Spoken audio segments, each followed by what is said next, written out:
बड़ी ख्वाहिश है मेरी वालदा दी मौला इन्हां दे पुत्रां नूं इन्ना रिस्क देवे कि अपने जल्द अज जल्द मौला हुसैन का रोजा रखे।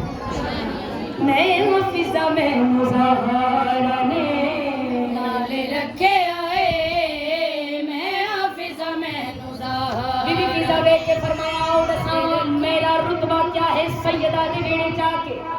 बीबी फिजा देख के आदे पाक ज़हरा दे वेड़े जो मैं रोटियां पकाया, पाक ज़हरा दे वेड़े जो मैं रोटियां पकाया, कर सिदरा नू पार इन्हें अरशां ते गईया, कर सिदरा नू पार इन्हें अरशां ते गईया। ओ तान भेजे ते मैं रोटियां नू भेजा, भेजे ते मैं रोटियां नू भेजा,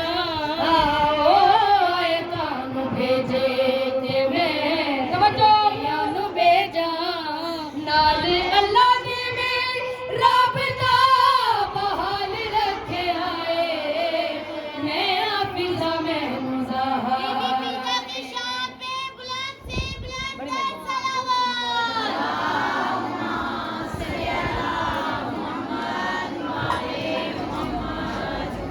बड़ी मेहरबानी बानियान बीबी फिजा फरमाया जेड़ा हुण मैं तुहानू फजीलत दसन लगी हां, ए कायनात विच किसी दी फजीलत नहीं जो अपनी फजीलत दसन लगी है।